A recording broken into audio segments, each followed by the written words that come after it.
This is Timothy Butt from MLW. Make sure you give a listen to one of the greatest podcasts in the world, True Heel Heat.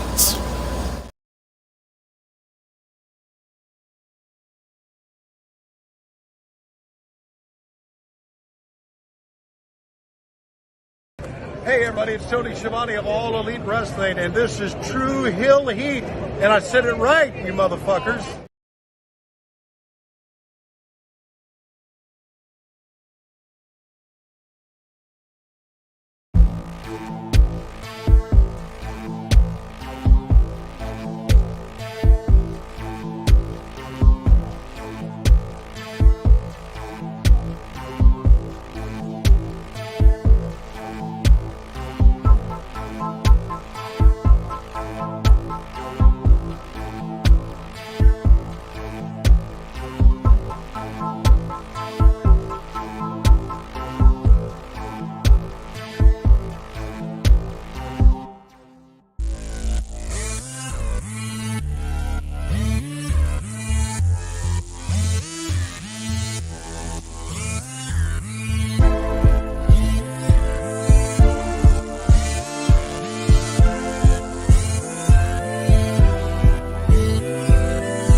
Hello. It is me, your True Hill Phenom, SP3. We are live on the True Hill Heat YouTube and Facebook for AEWramble episode 91, the undisputed reunion. We are here to discuss last night's April 26, 2023 edition of AEW Dynamite, as only we can. Of course, I am here with the man of 48,000 subscribers. I've known him for 20 years, and he's not pleased to see someone from us being known each other for 20 years ago.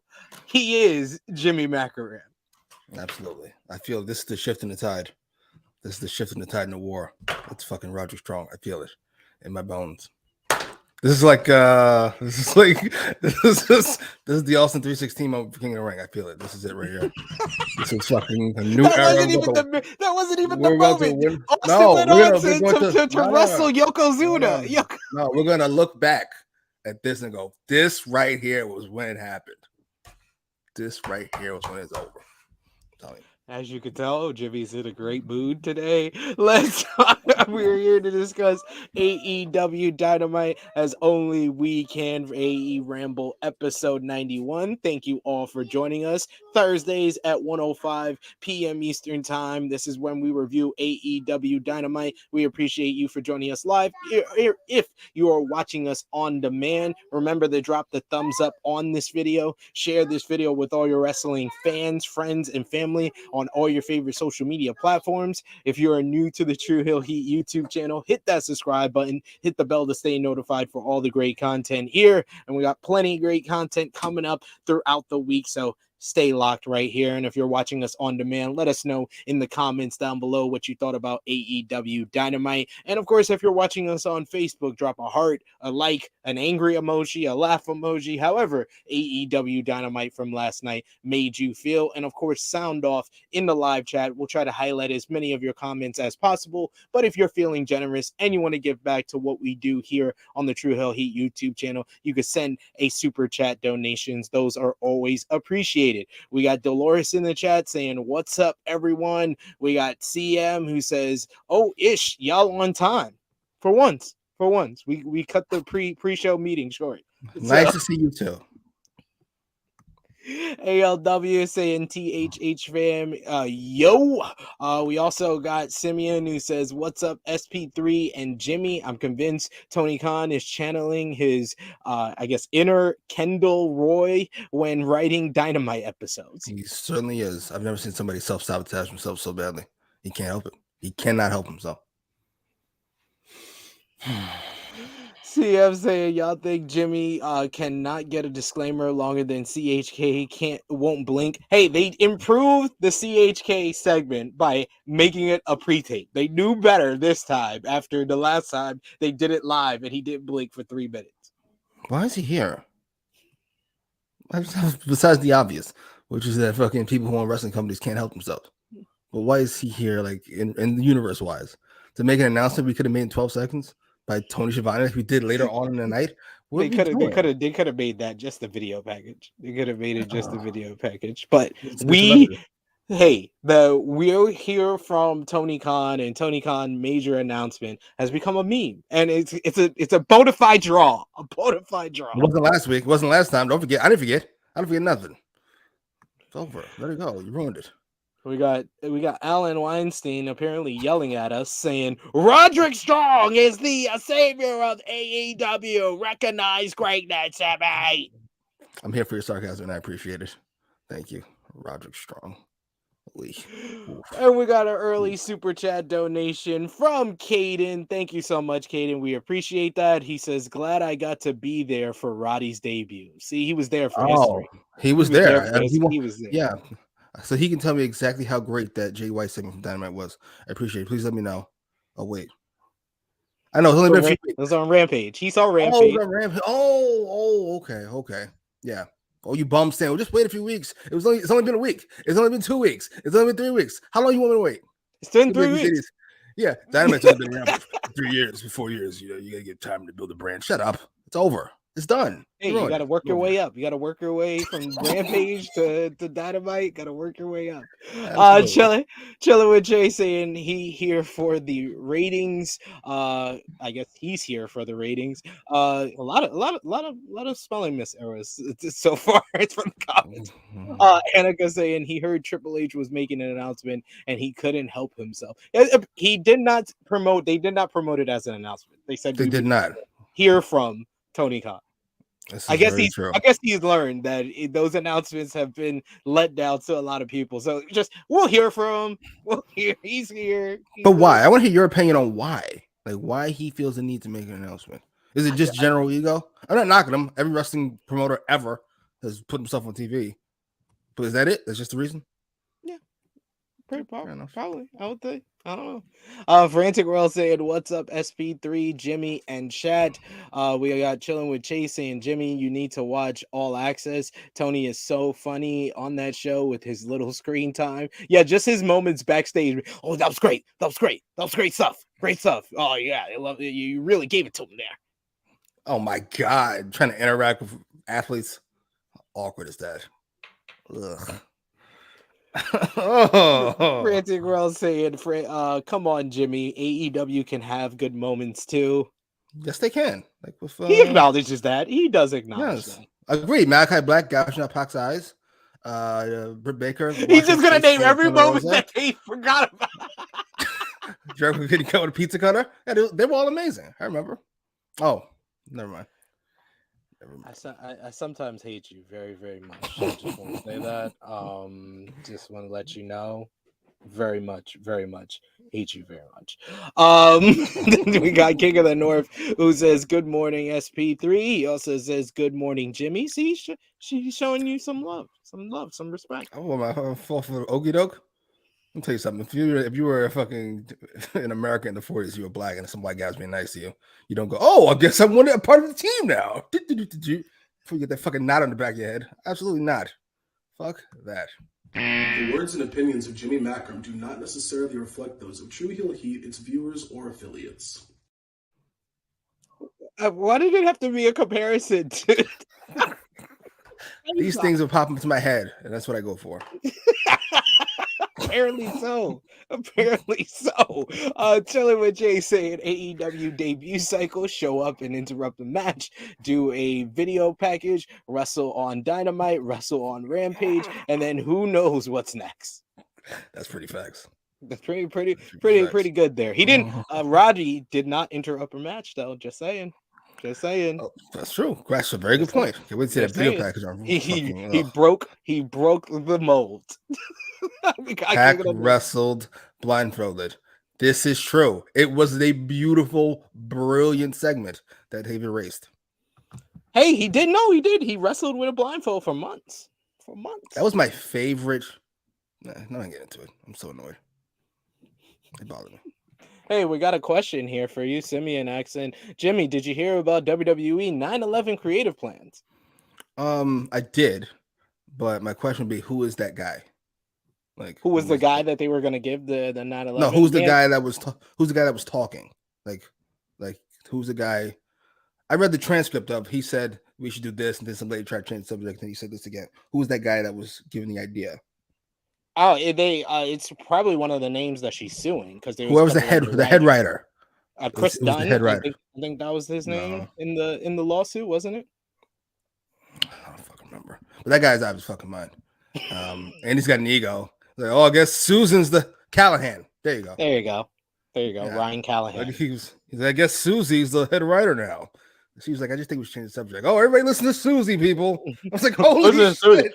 And I heard what Meltzer said is that he thinks that he said it like in jest. Like she wanted to show respect to Aaliyah. She didn't want Aaliyah to be written like a ditzy girl. She wanted her to like be empowered and make the decision between two guys. And he was like, well, why don't we best give Mansoor a secret like he did? He was the one behind 9/11. I'm so here with this guy. I see why Vince hired him. It's like it's a mini me, absolutely. It was like it's right up my alley. Oh, I like this guy. He's the head writer. You're in charge, sir. You're in charge. I mean, the Apollo Crews with the Nigerian accent. That was like that was the most obvious one where I was just like, if she didn't include that in the lawsuit, all credibility is lost. But yeah, 9/11 shit is outrageous. Like even as a joke, like just sir, you know you'd be, whatever, fuck it. Fuck it. Frantic World even asking about it as well. I have to ask Jimmy, what do you think about the WWE lawsuit? I guess that's a different question. And none of these people have any. I don't want to be rude because I understand if somebody offers you a lot of money, you take the money. But I will say, none of the people who sued WWE, outside of the government, apparently, has the guts to go all the way. They just take that settlement and they run home. Absolutely, give me that pretty cash. Much. Jerry McDevitt, the master of settlements. It is money, what please. It is. Yeah, that's the wildest one for real. The white man, not even a white man, an Australian man as Crocodile Dundee, hunting and trapping Reggie in a cage for weeks. Oh, I didn't hear about that part. Yeah. Was that Callahan's idea too? Because if so, it's like this might be a genius. I don't know. Jesus Christ! Oh man, the worst. I love the situation not being sued. Just Stephanie. Yeah, because I don't think Triple H was a part of like the writing team. This was more when he was like just NXT. I'll check you out. Very, very well played. Man, probably tell your wife's a fucking. She can speak up when it's a dad, but you speak up when it's everybody else. Tell that motherfucker to shut up. She's probably so used to hearing those ideas. She didn't even think anything about it. She was like, we'll see. We'll see how it sounds pretty good to me. And I love the comeback was, oh shit, 4 years ago we didn't even have a woman on the writing team. What are we doing? Why are you trying to make such a big deal over this? We didn't allow any. Stop making waves. Stop making waves. What are you doing? Oh, come on. All right. CM, you literally just contradicted yourself. He's white. Australian ain't a race. Neither is white. What are you talking about? That was the stupidest comment I've seen from you, and you're better than that. Come on. White is a race. White is a race? What are you gonna say? It's Caucasian. Caucasian is a race. That's a race. That's what you put. They don't say white. Who's they? What? Everybody says white. Nobody says Caucasian. That's their skin color. That's not the race. Oh, Jesus. It is. I'm just stating fact. All right, well, then we can say race isn't an actual thing. Race is a social construct. We can just do that forever. Look at you. Look at you. You read a book this week. Congratulations. I heard that when I was a child. Social construct. It is. It's a social construct. Like people say gender's a social construct, but they don't let you be transracial because black people get upset. So gender is fluid. Yo, I do have to watch it later. I do want to see the rest of that. Oh yes, that is. Oh, that check is this out. King of the North, who says, "Get out the water, stop making waves." There you go. White ain't a race. White is a race. Caucasian is ethnicity. Race is very much a social construct. It is. I remember hearing that in my sociology class. Yeah, race is very much a social contract. I do agree with you there, but white is not a race. No, that's not how that works. Okay. That's not how that works. That's just not how that works. I'm not gonna argue with you guys. I don't have a strong opinion either way. So. But let's get into the actual show and not race baiting. Let's talk about AEW Dynamite from April 26, 2023, from Sunrise, Florida.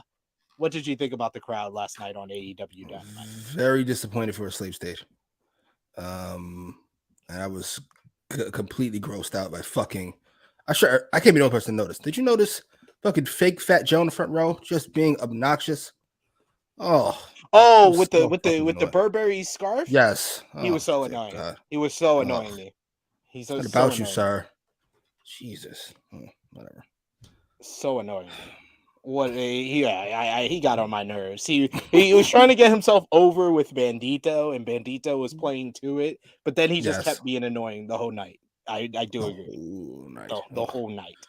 Let's get into that opening matchup here as Orange Cassidy making his 20th defense of the AEW International Championship, going one-on-one with the returning Bandito, appearing on AEW Dynamite for the first time since January. Sam's awesome. I've never seen somebody hold on.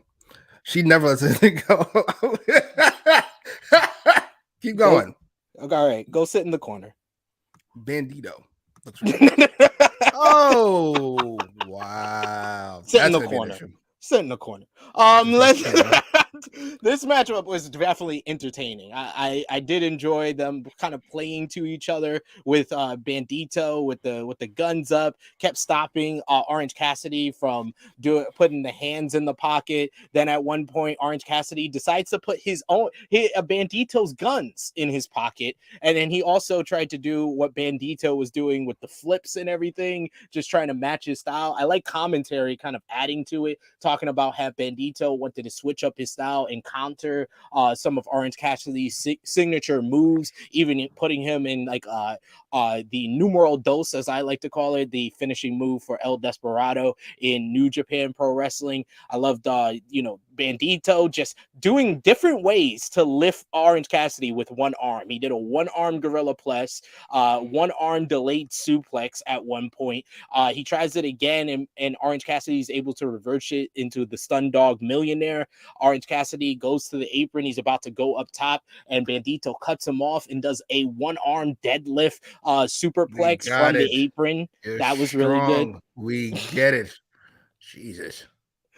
Finally, the finish comes when Bandito tries to do a pop-up move. He pops him up into the air. Orange comes down with the orange punch, and then he follows up with the beach break for the 1-2-3. I thought this was a great opener to the show. A lot of energy. Jesus. Two guys were working really well together, and I love the post-match with Orange Cassidy. Now, new thing, when he gains respect for somebody after retaining the AEW International Championship, he has to give them the sunglasses while they hand him the championship, and we get this great photo op right here. Really enjoyed this one. What did you think about the opener here?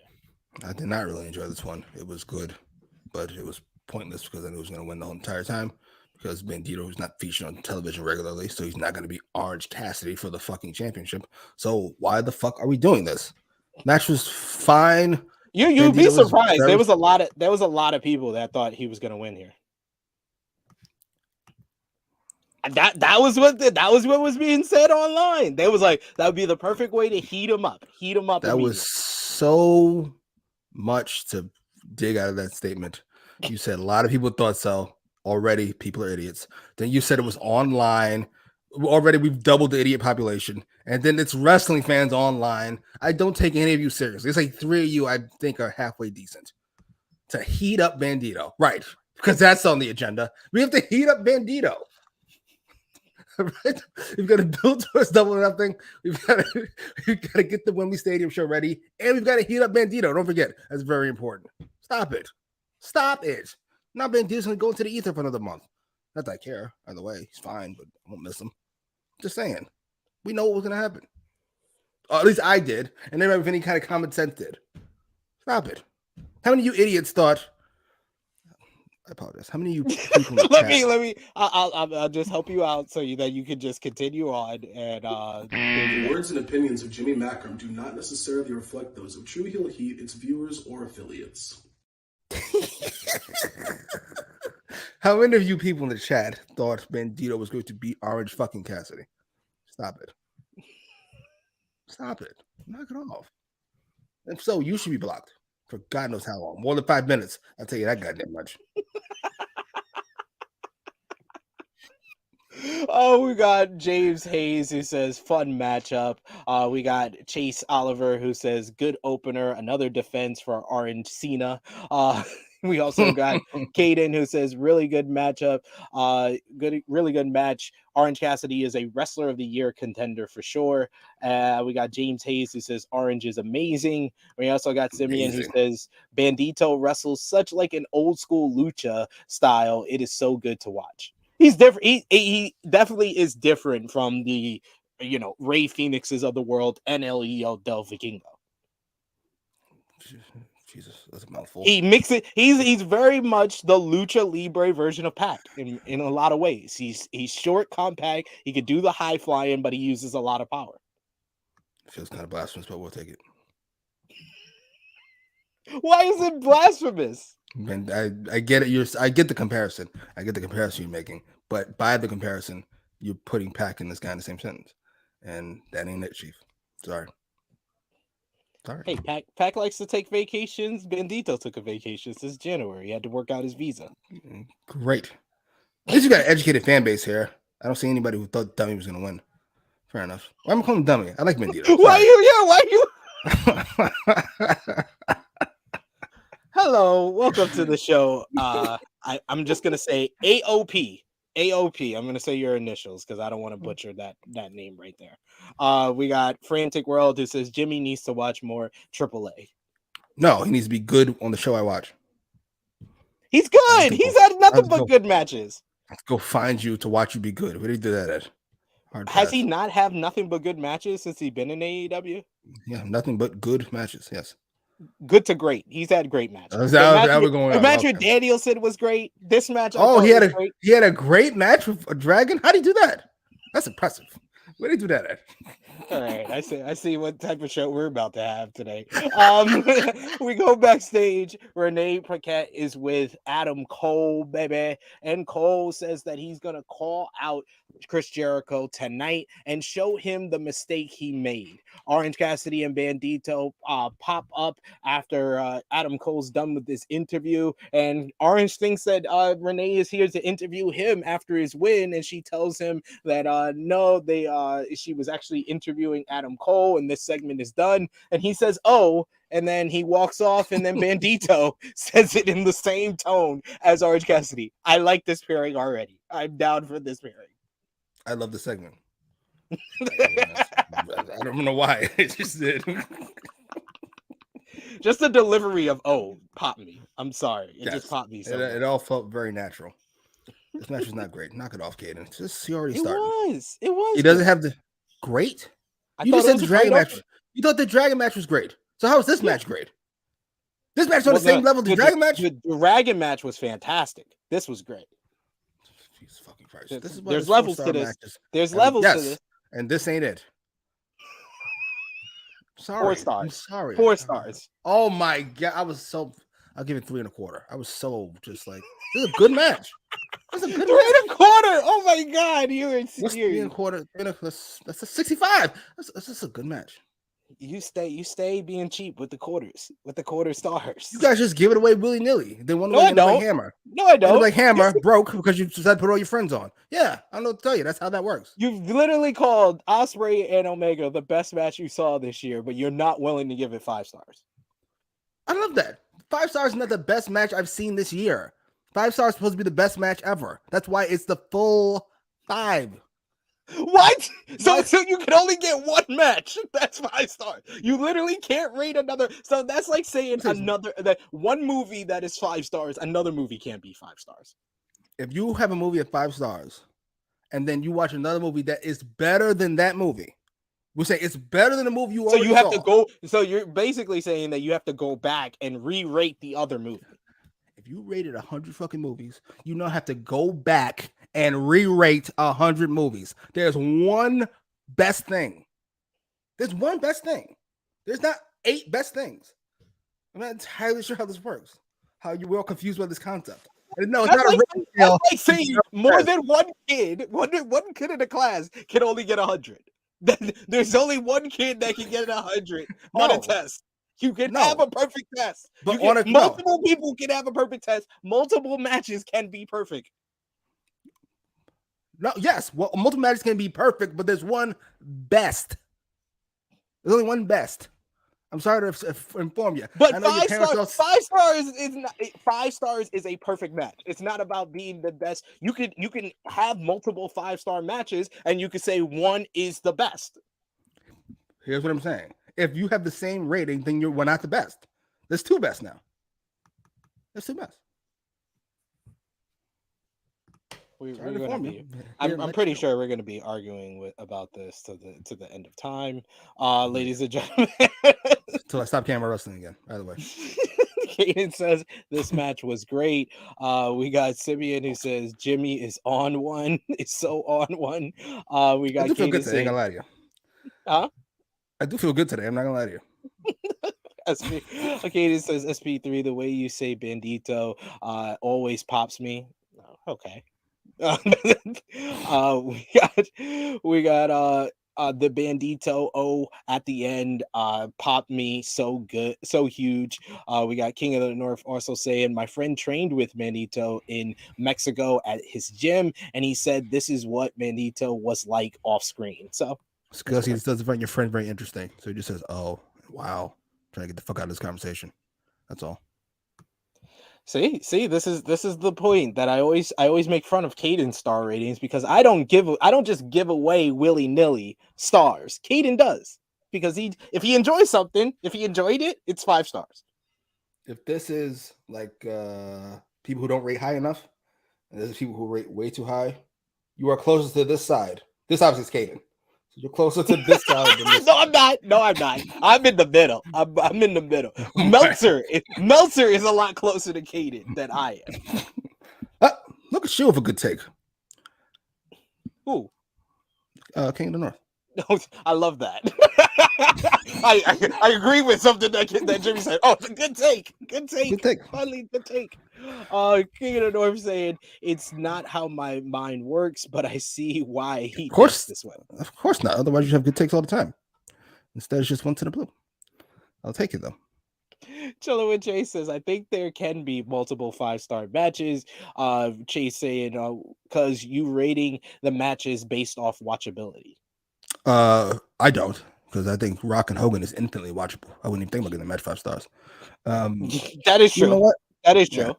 Yeah, I don't really think it's about watchability. I think that there should be a criteria, similar to my view on the MVP of the NBA. I think that writers and media, they just kind of give it out willy-nilly. Oh, this guy, yeah, he had a good year. Let's not even look at the team record. Yeah, Jokic, you get 2 back-to-back MVPs. Which is weird because he got robbed this year. I'm not sure how it happened. Yes, this is the year that he should have won it. The last 2 years, I think that it's basically off of it's either they either use the excuse voter fatigue or he's won too many. That's basically what they did with Giannis. That's basically what they did with Jordan. That's basically what they did with LeBron. So they feel like Embiid deserves it, and this is probably his last best chance to win it. Whatever. I'm not gonna argue with you. I mean, it's not a robbery, but he doesn't deserve it. that makes any sense. You know what? I'm gonna concede the 5-star point. Except when you have a perfect match, it should have an asterisk next to it. Like I said, if these are all 5 stars. The This says asterisk 5-star is another plus. star. No, see, this is. That's why I gave Omega and Ospreay 6 stars. I won't. That's one thing I won't do. I won't break the star rating more than once in a year. I haven't done it more than once in a year. More than once in 5 years. So. That's what I want to hear from my fucking president. By the way, I'm not gonna break the Constitution more than once a year. Once a year, I go overboard. No, once a term. I do it in terms. Yeah, four year terms. No, that's yeah. I'm only taking 5 stars and 5-star plus, and only one match we rated 5-star plus. Ever. I've only rated 3 matches all time 5-star plus. 3 matches ever in history. Come on, that's pretty good. That's if pretty 5 good. is perfect, which we established, how are 3 matches better than perfect? There are Austin versus Brett, WrestleMania 13. That's 5. Maybe 5. No, that's 5 plus. 5 asterisks. That's 5 plus. Yeah, that's 5 plus. That's what you said. You said right. 5 that's plus. The one. That's the one. That's the one for WWE. you got Omega Okada 4. It took me another 20 years before I found another one. 20 years. Then Omega Okada 4, and then 5 years later, Omega Ospreay.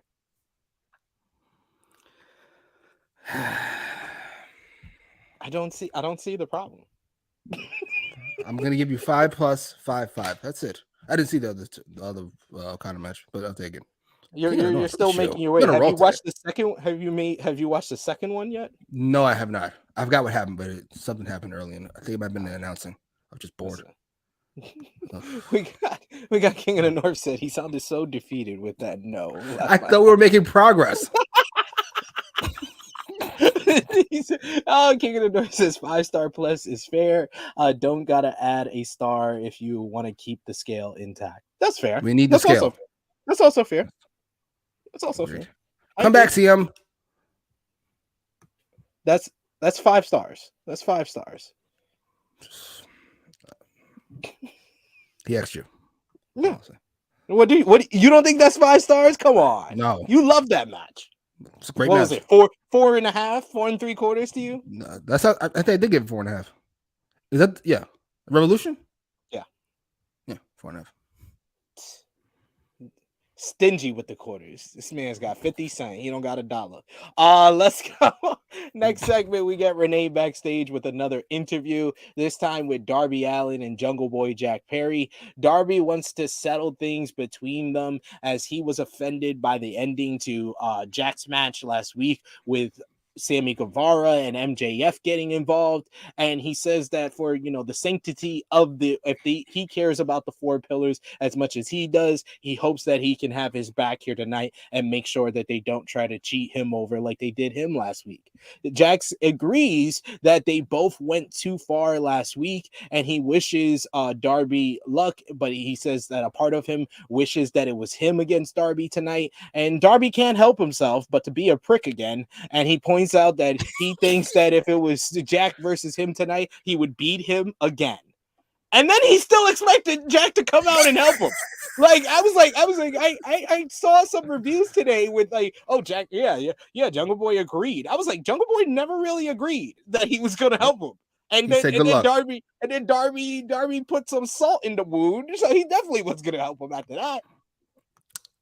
He's got to be turning heel. He has to be. Because we're going to do the Sting match. That's my guess. We're going to do the Sting match because Sting said he's almost done.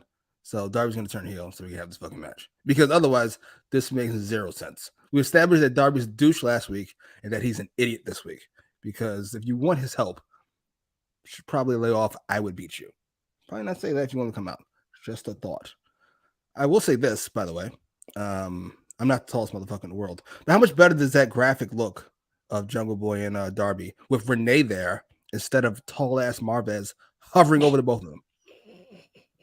It looks so much more impressive. They 2 guys going to fuck each other up rather than goofy Marvez. It did.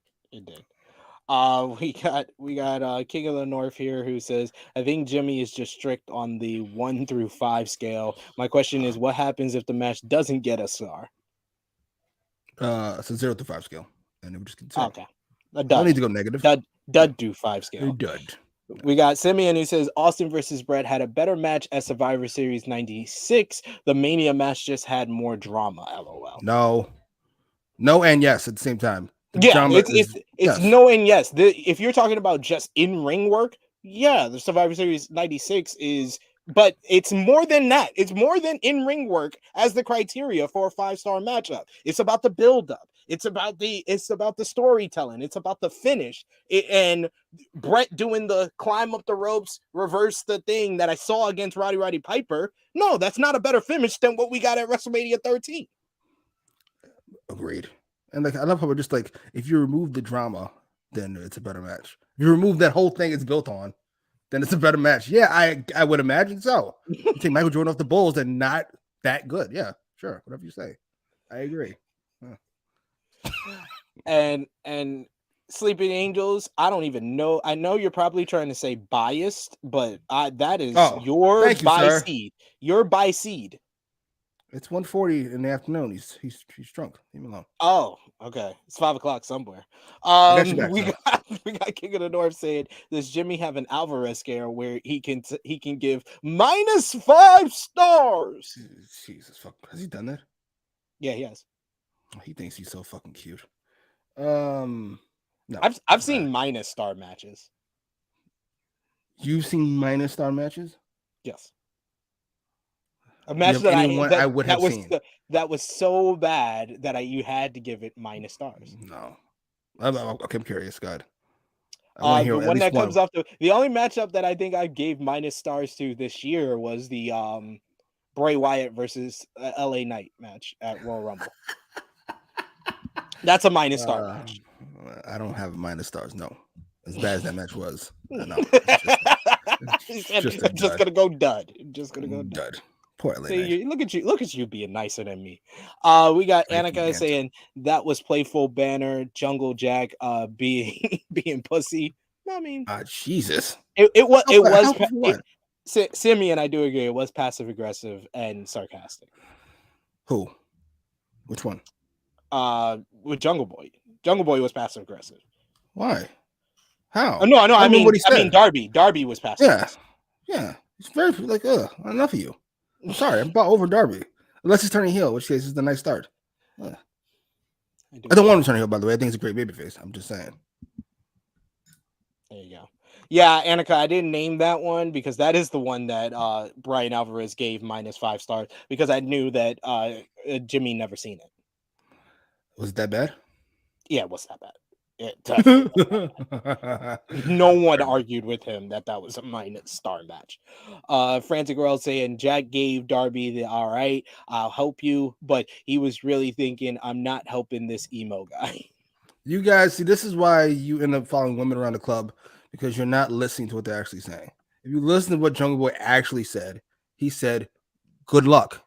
That's it. He didn't say I'll help. He never agreed. He never agreed. He didn't say fucking we're together. She said thank you for the drink.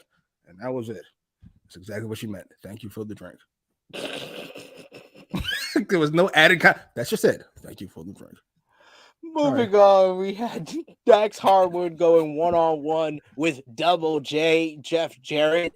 And on first viewing, I did not enjoy this, but then I watched it back today, and I actually enjoyed it a little bit more. This felt like a NWA Jim Crockett Promotions type of matchup, and Dax Harwood tried to bump his ass off for Jeff Jarrett. He was doing reversals, he was doing the roll-up pin, reversal, figure four, no, bounce out the figure four, I'm gonna get you in the sharpshooter, bounce off, like he was bumping all over the place. Jarrett was his healer stuff the entire way. You had Dax laying in the chops on the outside. The finish comes when Dax is trying to suplex Jarrett into the ring, but Sanjay Dutt comes and trips Dax up. He holds down his foot trying to give Jarrett the win, but Dax is able to kick out.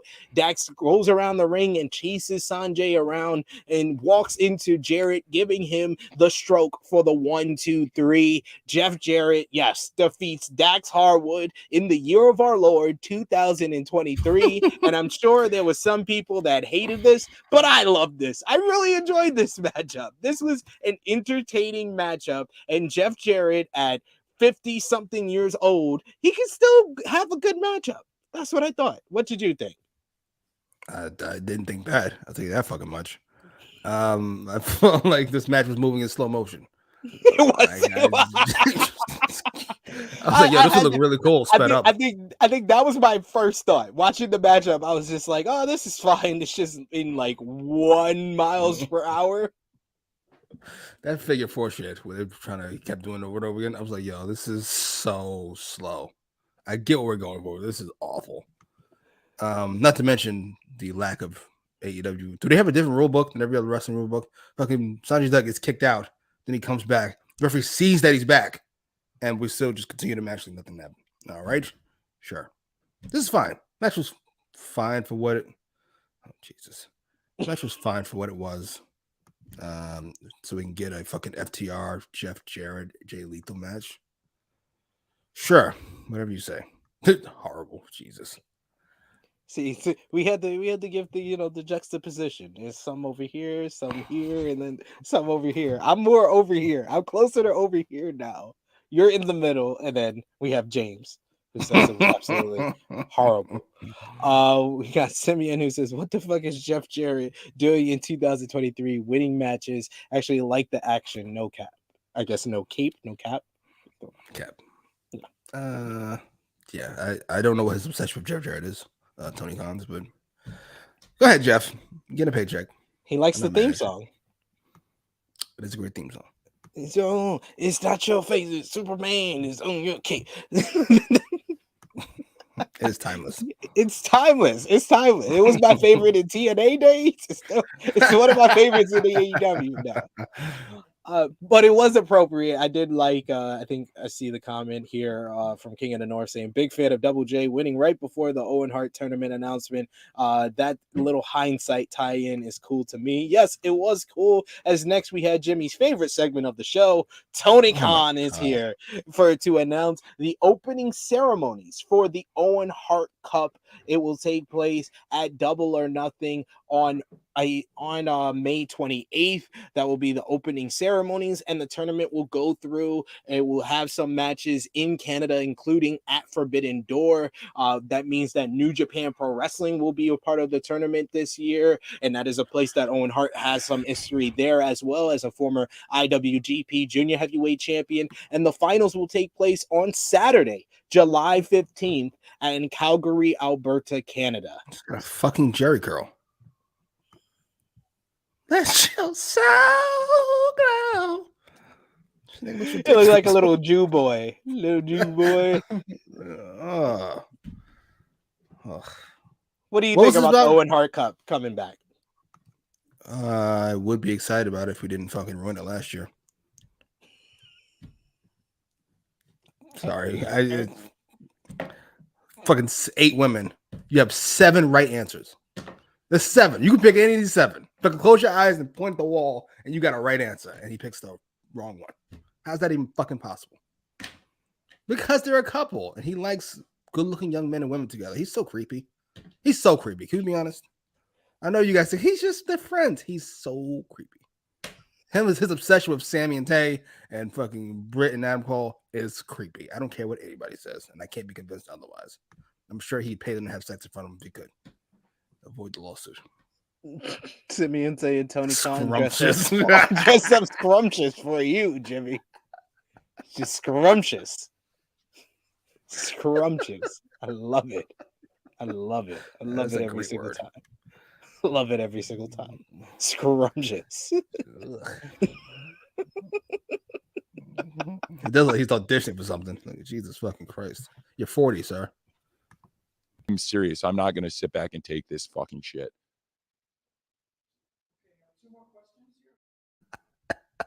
And not a blink was found. Oh, yeah. Martha Hart picked the winners last year. Yeah, sure. Whatever you say. We got King of the North saying that Martha Hart picked the winners last year, man. Blame it on Martha. Blame it on Martha. Fucking 80-year-old. What's the matter with you? Annika said, okay, TK did do better. He squinted his eyes a little. Just a little.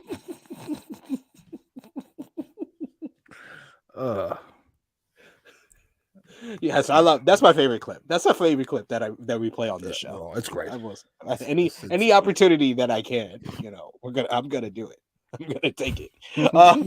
Next, we had the new TNT champion Wardlow going one-on-one with. And Wardlow beat this man's ass. I called him Joseph Jobber. The commentary never called him anything. He hits a big shot followed by the wind-up lariat. He hits 2 power bombs, and Arn says, "Pick him up for another one." And Arn cringes at the 3rd power bomb. And then finally Wardlow picks him up for a 4th one. 1, 2, 3. Wardlow wins in about a minute and a half. After the match, Arn Anderson gets into the ring, and he mentions that we have a draft tomorrow. Not the best week to mention that you have a draft because WWE has a draft too. He says a team making a good pick can turn themselves into a dynasty. And he says nobody walking those halls has what Wardlow has. He is the dynasty of AEW. Arn just suggests a couple of things that Wardlow needs to learn beforehand. He says he has to learn how to poke a man's eye out and how to stab him. I think he says.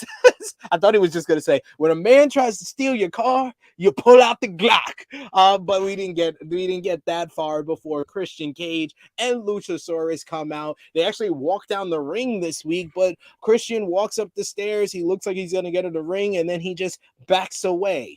Any comments on this? I can't even call this a development. It's just the 2nd week of them doing the same thing. Oh, that's it. Yeah. You have Christian right there, right? Why do you not hand him a microphone? Why does he not? I say it every week. When you have Kurt Angle and Triple H and Chris Benoit and Chris Jericho, you have them wrestle every week. That's how that fucking works. You have The Rock, you hand him a microphone every week. That's how that works. Christian is right there. He should have a microphone every week. Period. Full stop. That's fair. That is fair. As far as this goes, I don't care about Wardlow anymore. It's over. You can try to revive it all you want. It's done. The haircut doesn't work for me. I've made an official decision. It doesn't work for me. It looks like he's put on some weight too. I can't blame him. I would be depressed with my booking too. And it is what it is. I don't think he's done forever. This is when the guy in the front row was really annoying me, because when Wardlow does this, he starts playing with his titties. I think like that. It was weird. It was just weird. I did not notice that. Yes, it was very weird. Very weird. Fat Joe stinks. Not the real Fat Joe kind of stinks though. But come on, you're from you lived in the Bronx for a long time. You're from the Bronx. What are you doing? Oh, yeah. Lean back. We got backstage. Renee is with Sammy Guevara, but in comes MJF before Sammy can answer any questions. They embrace each other. They said they don't care about ruining the sanctity of the sport. Coming up at Double or Nothing, with Sammy accepting money for MJF to beat him in the main event. And Sammy's got a gift for MJF. He gives him his own version of Sammy's vest with MJF on the back, while MJF gives Sammy his scarf. And Sammy offers a handshake. And of course, MJF says their new catchphrase, friends don't shake hands, they hug. And they kiss, apparently, because there was a lot of kissing in this segment. I am so sorry to anyone who doesn't like this. I love the MJF Sammy Guevara pairing. It is like the 2 douchiest people became best friends.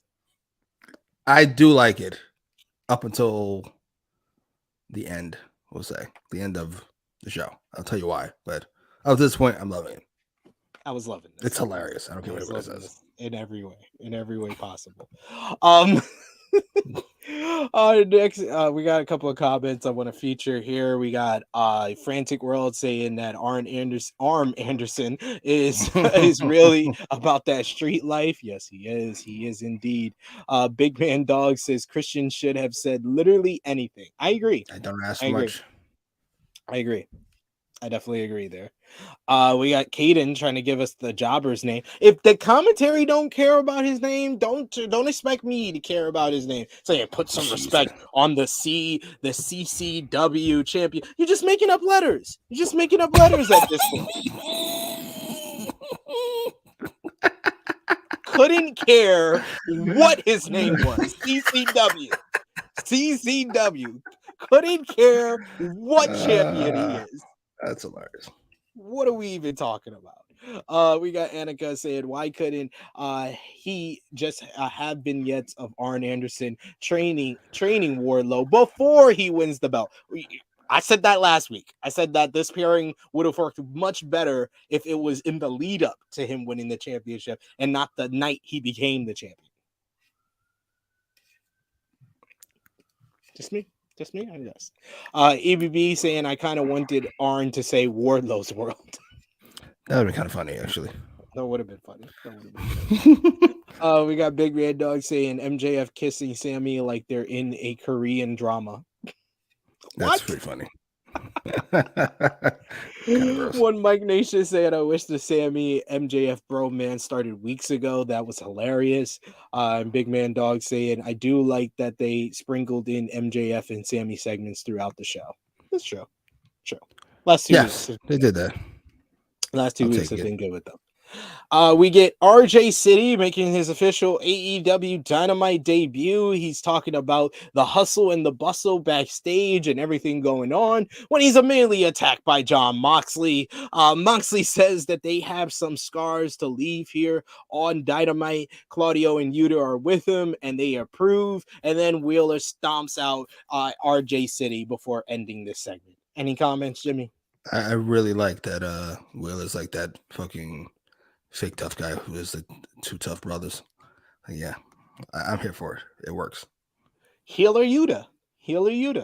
Call him the heel. I don't hate that either. Next, we had the 4 Pillars tournament finals as it was Sammy Guevara versus Darby Allin. And of course, MJF has to come on commentary, and ladies and gentlemen, our champion, he has his pickles, and he's out here shilling his pickles because he has his own version of pickles apparently, and he offers he feeds Taz one of the pickles. He doesn't offer any pickles to Tony or Excalibur. He was great on commentary here. I really enjoyed this matchup. I thought it had a lot of action throughout. You get Sammy early on catching Darby on a tope suicida into a cutter and then posing before we go to commercial break. Sammy eventually grabs a table and he sets it up at ringside, and of course it's gonna get used. It looks like Darby's about to put him through the table with the coffin drop, but Ty Mello comes out and distracts Darby long enough for Sammy to come in with a Spanish fly off the top rope into the ring. Then he puts Darby on the table on the outside, and he delivers a crazy 630, just totally crushing Darby through this table. Darby is nearly counted out, but he's able to get back in. I like that tease because it plays off of the finish from last week. But then we get another janky finish, another lame finish as MJF comes down to the ring. He grabs Darby's skateboard. He tosses the skateboard to Darby with the referee's back turned, distracted by Ty Mello, and Sammy acts like he got hit in the Eddie Guerrero spot, and the referee just rings the damn bell. Like, how many times have I seen the referee not believe that spot? But this time he believes it. They ring the bell. Sammy and MJF celebrate after MJF nails Darby with the Dynamite Diamond Ring. They then further their attack on Darby in the post-match before Jungle Boy comes out with his music, chasing down the best friends ever. And Darby doesn't want Jack's help. He even turns him down and asks him, where the hell have you been? And we see the graphic for MJF versus Sammy Guevara at Double or Nothing in the main event. But all the while, we hear Tony Schiavone on commentary, basically having Tony Khan speak into his ear, and then he gets on the microphone as MJF and Darby Allin start talking crap about Darby, with MJF telling Darby that he can use his tears to jerk off to My Chemical Romance. And Tony Schiavone says, "Listen up, you prick." he says Tony Khan just talked to him and he explained that Sammy Guevara has earned his title shot at MJF at Double or Nothing. But he might not be the only one. He says next week there will be a tag team matchup where it will be Jungle Boy and Darby Allin facing MJF and Sammy Guevara. And if Jungle Boy, Jack Perry, and Darby Allin win, it will be a Pillars 4-way match at Double or Nothing for the AEW World Championship. And he tells them both to have a nice day. MJF and Sammy Guevara are none too pleased, while Jungle Boy finally gets a little bit of respect from Darby Allin, who he extends his hand to, and Darby accepts it, knowing that they have to get on the same page ahead of next week. And we should mention before I get Jimmy's thoughts, after the break, we see Renee backstage trying to get an interview with MJF and Darby Allin. MJF turns it down. And then he goes to his car, and Sammy thinks that he's going with them. And MJF says, no, buddy, the car is full. He can't give him a ride. And I love they zoomed in the camera so we can see it's completely empty. It's completely empty. Oh, that was great. That was great stuff. What did you think about this match, Sammy and Darby, the finish, the tag team match next week, and the interaction between MJF and Sammy afterwards? That was a lot. The match I thought was really good. In fact, not go love. I thought it was really good. To me, this probably should have been the main event, though hard to argue with the stabbing. Yeah, I mean, I think it wasn't the main event because I knew they were going to give us this type of finish again, and it sets up the tag team match, and it gives them a whole hour, 45 minutes to hype the tag team match for next week. So I got it. I understood. Why? Hype the tag team match for who? Hype it for who? For me? For you? For fucking people watching? There's no casual fans that are gonna, I gotta see that fucking match of 4 guys never fucking heard of. No. Anyway, it's not important. Match really good. People didn't like the finish. I'm fine with the finish. Listen, anything in service of the story I'm here for, even if it's a goofy. As far as the tag team match next week, sure. I want these guys fight. They're fighting 3 weeks in a row. I'll take it. And as for the finish with MJF, the card thing is hilarious. It just objectively is. Sammy leaving before his wife leaves with them is outrageous. And that was outrageous. That was. Maybe more importantly than all that, what bothered me was Sammy at the end having this wow face. I thought we were all on the same page here. I thought we were all on the same page that they're using each other. Did this idiot Sammy think they were actually friends? What's up with that face he was making? Whatever. Fair enough. Boo.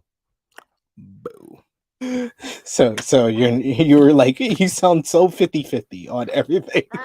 Yeah. You know what? Everything. The match, the finish, the tag team match next week, the Sammy and MJF stuff.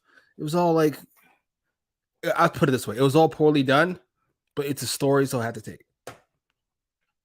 I just think that there was probably a better way to get to this 4-way than the convoluted way of a tournament that the tournament doesn't mean anything at the end of the day. That's my biggest issue with all of this. Yes, I would say it was convoluted because we worked our way backwards, it's okay to work your way backwards. That's how you should write, but it's not how you should present it to us. All 4 pillars in the ring, and then we're wondering what the match is going to be. We know what the match is going to be. You just fucking told us all 4 of them are in the goddamn ring. So why are we even pretending so now I got to try to trick you. Maybe it's going to be this match. Maybe it's going to be that match. But we don't. We know already. You ruined it. Are any of us concerned about who's going to win next week? Are any of us confused about what the main event for Double Nothing is going to be? I think we all know. Why are we doing all this? I think we all know that next week Darby and Jungle Boy are winning. All right, so this is a waste. It's an athletic waste, but it's a waste. I would have preferred I know this is not their gimmick, but I think the perfect way to do this, if they weren't going to do what I originally suggested, which is, okay, you guys, you have 3 matches. If you all get your 3 matches, you get the 4-way. They could have done a beat the clock challenge, and then they all tie in the beat the clock challenge. That could work. I think I would have eliminated the promo, the 4-way promo that opened this feud, and move it to this week or next week or whenever, because it just doesn't work as they start. Because you're spoiling the finish. You're spoiling the finish. If we didn't know that the pillars were going to be involved, and it said we just pretended like it was going to be Darby and MJF, then we get here more organically, which works. Or they could have done it each week. Like Darby is the one that interrupts the rebar mitzvah. Then the next week he's talking about Darby, and then Jungle Boy interrupts him and said he wants the title shot. Then the next week he's talking about Darby and Jungle Boy, and it's Sammy Guevara that comes out. Perfect. Ta-da. Solved. This is why you should rewrite, people. If you're interested in creative writing, always rewrite. Don't just throw it up there and do your cocaine because you have things to get to. It's the worst. Sorry. He's better than Vince. I got it. I'm with you. We're in agreement. But Jesus. Enough. Literally anyone is better than Vince. Dixie Carter was better than Vince. Like, what are we talking about here? That's a low bar. You know what? It's kind of sad, actually. I was going to try to argue with it, but I don't think I can. Vince.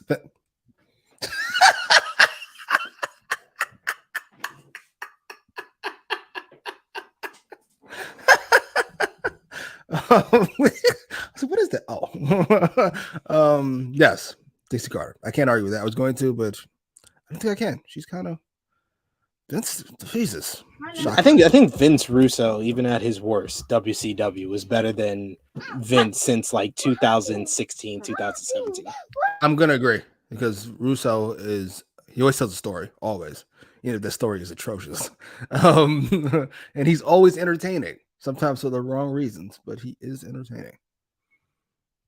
Agreed. We got Simeon who says the juxtaposition of characters on this show is so great. He also going to the wrong chat. The juxtaposition of characters on the show. What is this? Succession? What is this? Fucking Power? What are we talking about? The juxtaposition of characters. You admit Power has juxtaposition of characters, even Ghost. Yes. Ghost and everybody else. No, I'm talking about Ghost the show. Simeon saying this match was so damn good. We got Caden who says this made no sense. You know when Caden's complaining about it, it doesn't make sense. Facts. We also got EBB who says in a matter of 2 weeks they will have made the three challengers to the title get pinned for absolutely no one's gotten pinned. What is he even talking about? Like, I'm sorry, I was gonna read that comment, but no one's gotten pinned. That's the whole reason that they did those finishes, so that nobody gets pinned. Like Jungle Boy got counted out, Darby got disqualified. So no one's got pinned so far. Like next week, I think the best move would be either Jungle Boy or Darby pin MJF because you've protected MJF this whole time, but he can lose in a tag team matchup, and he actually makes one of the guys. I think Jungle Boy probably needs it more than Darby. You think that's gonna happen, or is that what you want to happen? That's what I want to happen. I think Sammy's definitely taking the loss, and probably because MJF leaves him. I'm about to say one of them's gonna leave the other one. I assume it's gonna be MJF because he's a strike first kind of cat. But it would make sense with the story that they told this week that it's Sammy, because Sammy can be like, yes. Well, you left me last week. Yeah, Sammy leaves him, and then he gets double teamed, so to speak, and he gets beat. That'd be fun. Yeah. You can even do a double pin. Like neither Darby or Jungle Boy want to give the other the pin, and they just double pin MJF. Yeah, then that really protects MJF because it's two people. He got double teamed. Yes, and that's illegal, so I never got pinned. It was like you had to the count of 5, and you got more. You got 3 extra seconds. We got Frantic Girls who says, "Can we make Tony Schiavone the GM of Dynamite?" I would be okay with that. I'd be totally fine with that. And then you make Nigel the if you need to replace Tony on commentary, just put Nigel. No, you don't though, because Tony Schiavone adds nothing. I think Excalibur and Taz are better as a duo. I agree. We got Big Man Dogs who says MJF was really funny on commentary during the ad break. I wouldn't know. You know because you probably watch the Fight TV feed. CM saying, "Well, Sammy is quite slimy." Welcome back, CM. Sorry, CM. I was rooting for you. He was even DMing me like, "Damn man, you messed up." CM, my attorney is not here. I can't say anything. we got Annika says, "Just bring her on SP3. She don't want to be on. She wants the Simpsons to be on the TV, and I don't want to get copyrighted for that." As creepy as the Democratic Party. What is going on here, Pastor? You have no right to call anybody creepy, sir. What are we talking about? I didn't even see that. Pastor Cody Mitchell. Big Man Dog says, "Yeah, that's actually a very good point. Nobody's gotten pinned. Yeah, that's the whole point. You do this the way that they have done it." And Caden saying, "I don't have champs getting pinned, but if it's a 3-on-1 and Sammy turns on, I'm okay with it." Yeah, they can do Sammy giving him like the GTH, then bailing on him, and then Jungle Boy hits his sliding forearm, Darby hits the coffin drop, and then both Darby and Jungle Boy pin MJF. Wins all Because Sammy has nothing to gain here. He already gets his shot. He's just trying to prevent it from a less percentage, the whole 25% chance instead of 50% chance. Yes, no Scott Steiner math. Trying my best there. Next we have Adam Cole coming out for an interview, and he says that he like how the video I do like how the video replay did establish when before this segment that Jamie Hayter was taken out due to the beatdown in the tag team match. Like I said last week, we just need a commentary to reiterate that.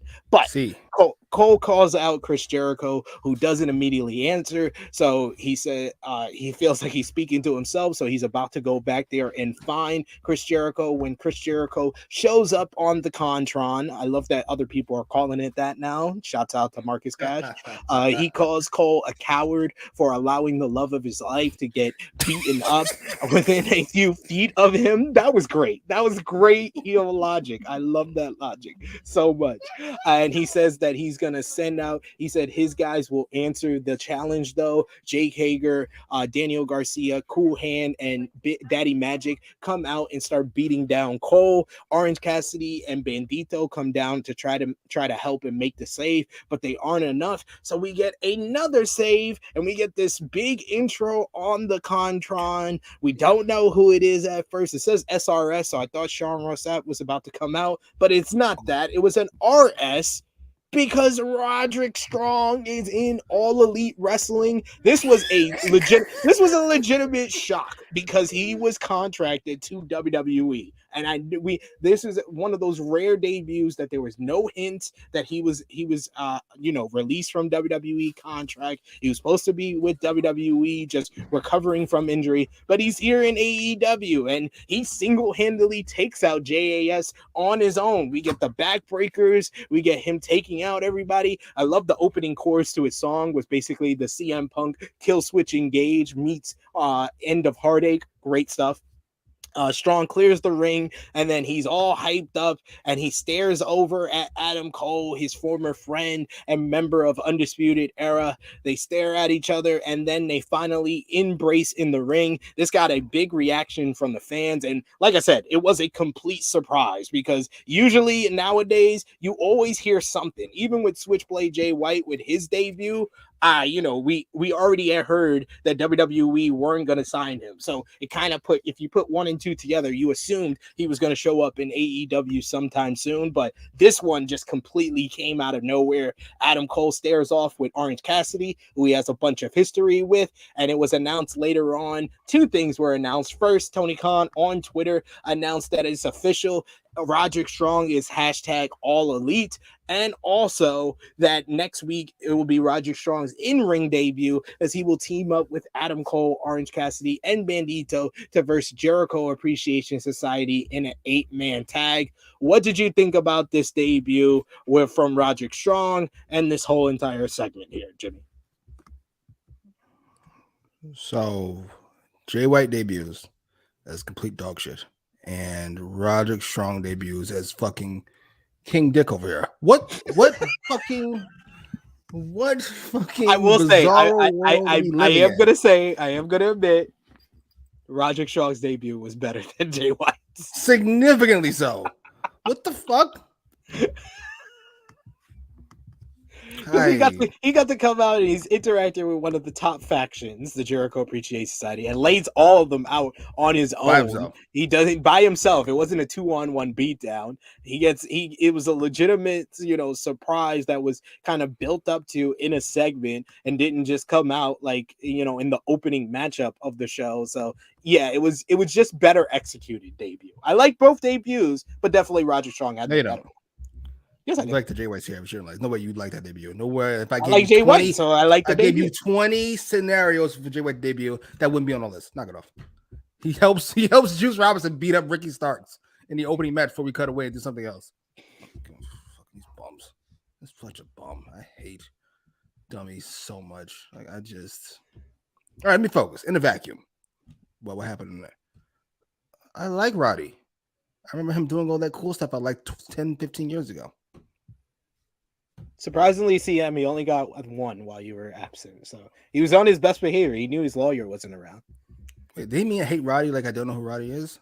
I'll tell you something, sir. I'm not sure how old you are. We've been shooting in the gym. We've been shooting in the gym with Roger Strong. It's not one of those instances like I can always claim over you, Cash, and Stash that none of y'all believed in Seth Rollins when he was in ROH. I was the only one. That said, "Oh, this guy's gonna go to WWE. He's gonna be a big star." Y'all all laughed at me. I still hold that against y'all. I will forever hold that against y'all.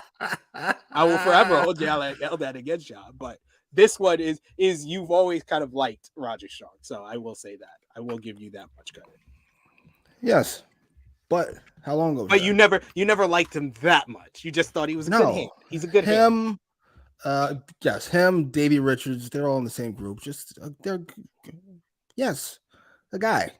Because that's what I think AEW needs. More solid hands. That's what they're missing. Absolutely. That's what we need. More fucking personality-less good workers. Like, what are we doing?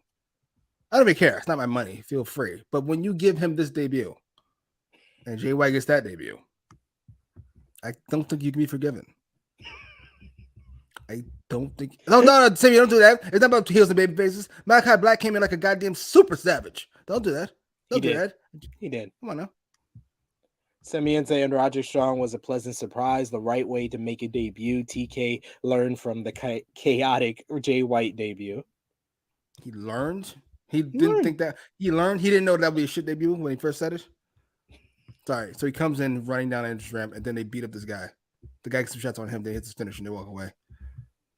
Yeah, like that's the part that made this a legitimate shock surprise because Big Man Dog saying, did people just misunderstand his contract signing, his contract status? I feel like it would have been leaked if WWE released him. I was so surprised. Yeah, I would think that WWE would have leaked it themselves if they knew that this was gonna go down. I thought because that's what I think that's what they were doing with Jay White's debut is that they let it leak out that we're not signing. We're not signing him. So it was a little bit off with his debut on AEW. But they didn't do that here. I don't know why WWE usually does that sneaky shit.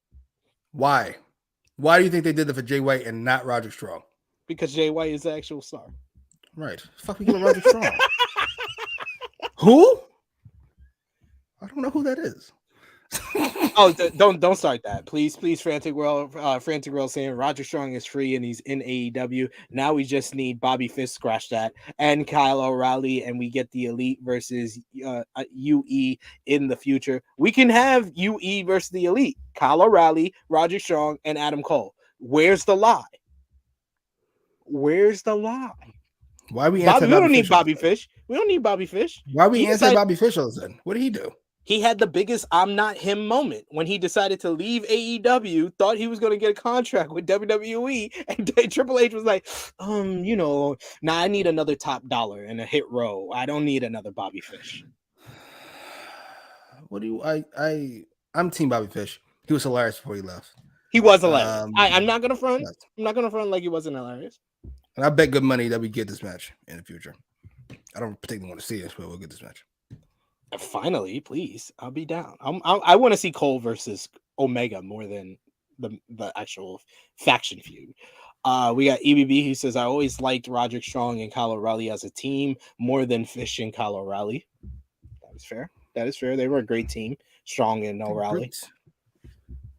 Great team. They were the best team in WWE for a long time. Roderick Strong is a bore. I'm sorry. I like Roderick Strong. At least I did. He's a bore. Can you stop pretending otherwise? It's not a board. He's the premier athlete without an awful catchphrase. Just a guy. I hate you so much. I hate Just a fucking guy. Chilling with Jay saying NXT Black and Gold never dies. And we also I love that. CM said, wait, can we get Stokely, Ethan Page, and Roddy as a team? Stokely did manage Roddy in NXT. Oh my god. That sounds awesome. Anything with Stokely sounds awesome. I'm not gonna lie to you. There's not even exactly. You would say anything. If I said Stokely Hathaway and Matt Jackson, you would be like, "Oh, that's awesome." That's a solid team right there. He's like Stokely can carry him. I'm pretty sure he could. We got Frantic Rose says we can also get BC Gold, the Elite, and UE in a 3-way tag. Oh my god, with this fucking IWC You know, all the circle jerk. What are time. we doing? Let's get all the good wrestlers in one place. Chilling with J.A.S and Jimmy. Kaden is 20. Fucking 20-year-old trying to tell me about Roderick Strong. On what planet does that even work? He was like, I've been watching Roderick Strong since you was sucking on your mom's nip. The education you play about Roderick Strong. Like what? What you talking about? Yeah, like, so that everyone knows what I'm referencing is that me and Jimmy and our friends Cash that you've seen on AE Recap and our boy Steve Stash, we used to go to Ring of Honor events from like 2007 all the way up to 2009 when Bryan Danielson and Nigel McGuinness had their farewell. We were at every single Hammerstein Ballroom event. So, and before that, I was telling these guys all about Ring of Honor and showing them different matches. So they've seen Roderick Strong versus Bryan Danielson. They've seen Roderick Strong and Austin Aries tag team run. They've seen all of this. They've seen Roderick Strong from the very beginning. You, Caden, your probably first exposure of Roderick Strong was either him as the ROH World Champion or him in NXT. So that's why I think that it's a little disrespectful to say that he needs an education on Roderick Strong. I'll be a little rude here. Fuck it. I'll be very rude here about Roderick Strong because I'm already on one. Roderick Strong as ROH champion was the death knell of Ring of Honor. Sorry. Wait, what? Roderick Strong as Ring of Honor champion was the death knell of Ring of Honor. The words and opinions of Jimmy Macram do not necessarily reflect those of True Heel Heat, its viewers, or affiliates. I'm sorry. Just making it clear. This was over. It's done. It's finished. It's like we've had lots of great champions over the years. Fucking Roddy. We've really reached the bottom here. Great wrestler, but not great enough to overcome all his other deficiencies. Sorry, Dragon. No, he's not a great promo. The only reason he's not very charismatic. Only reason he got to the ROH World Title is because he had Truth Martini. If you remember, Truth Martini was great. Truth Martini was great. So you stopped watching Ring of Honor after we stopped going. Roderick Strong. See, so how do you know that was the death nail in Ring of Honor? When you stopped, now you're just going off. You're just going off. This tag team as champion as the main guy. What are we doing? So you're saying all tag team guys can't be champions. So Kevin Steen shouldn't have been ROH World Champion. Let me be completely clear about this. I'm not gonna just set me up. I like you, KO. Jay Briscoe shouldn't have been world champion. No.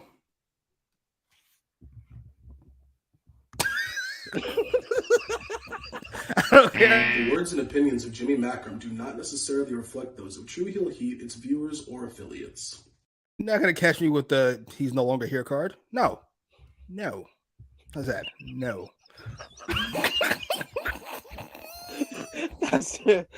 Pastor Cody Mitchell saying, as much as you get me confused with the priest, Jimmy, your comedic timing is on point. I didn't think you were a show for the Republican Party, though. That's a little weird. I mean, I just Mark Psychology saying, if Roddy had a better debut match, I'm completely convinced they treated his debut better than Jay. He's an 8-man tag. I can bet you he gets to win. Hey, Jay White got the win last week. 10-minute match. Who was it? 10-man tag is against the Jericho Appreciation. No. Who did Jay White have a 10-minute match against? Commander. The great Jay White, absolutely. You're so mean. 10-minute match against Commander. Smart Psychology saying I think NXT made the same mistake they made with Malachi Black. Yeah, I don't know if they knew how much time Roderick Strong had on his deal from how they were talking about things. Of course they didn't. Why would they? We got CM says, why do y'all hate Fish? Fish was a part of a great faction because he played himself. Fish played himself. I mean, him going to Impact Wrestling gave us the "Where's the lie" catchphrase, so I'll give him that. But he played himself by leaving AEW. He took a chance. It didn't work out. He's taking a big loss. Probably should have had some back channels with Triple H first before you decided to leave your contract. Exactly. That's all I'm saying. He may have should have like had a discussion, figured it out before he left. Chilling with What's Chase. there for me over there? Great comment here. Bobby Fish's hashtag all the Yo. Oh, that's not nice. So I love how everybody's ragging on Bobby Fish. Bobby who? Exactly. Look at ALW. He's like, I stand up for Bobby Fish. So you blame Bobby for trying to better himself? How do you bettered yourself? You didn't. He's trying to better himself. That's like saying, oh, he was trying to go to rehab. He just wound up at the bar. Like what? No, I'm team Bobby Fish on this. He fucking thought he could make a move. Triple H is in their charge over there. That's my guy. I'm amazing. He knows I'm amazing. I'm gonna go over there. I'm amazing. He doesn't think I'm that amazing, apparently. And fucking you left me fiddling in the wind.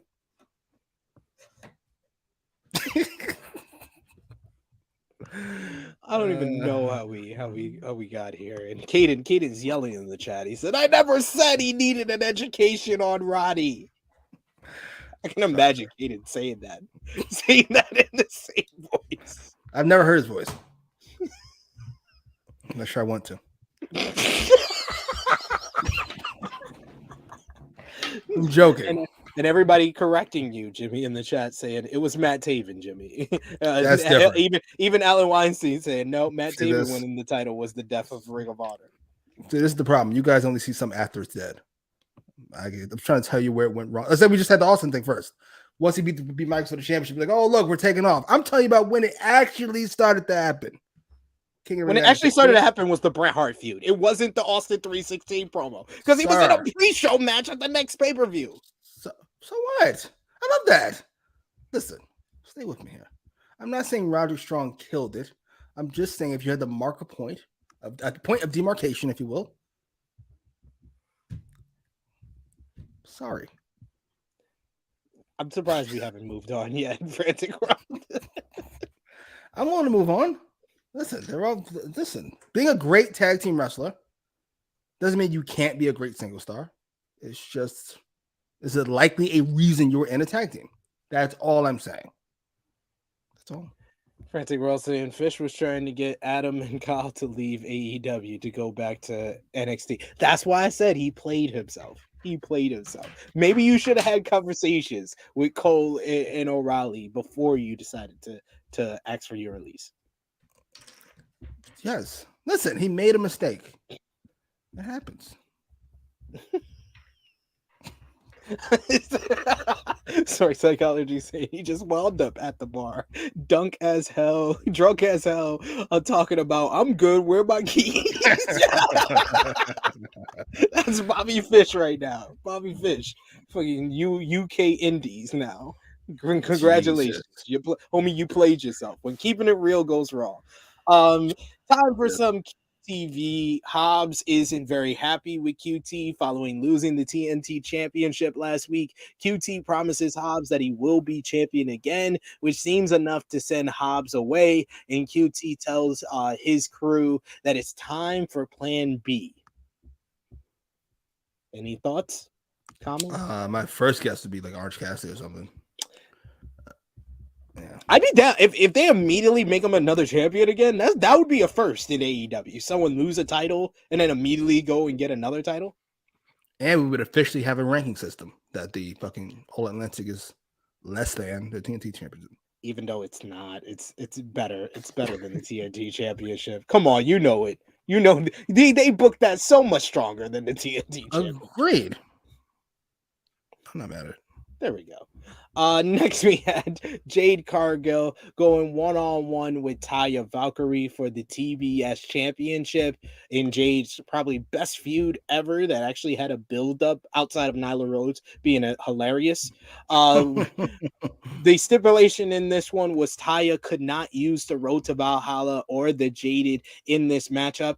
And I would say this is the best that Jade has looked in a matchup. She was pulling out new moves and shit in this one. I will say Taya had to slow things down for her because I seen Taya, have better matches and move a lot faster in the ring, but she's versing someone that doesn't have too much experience, but she gave a lot to Jade in this one. Jade pulling out a superplex off the top rope. Jade fucking pulled out the Canadian Destroyer, and I literally had to pause my TV and rewind it back that I was watching Jade Cargill because I was like, Jade Cargill with the fucking Destroyer? Really?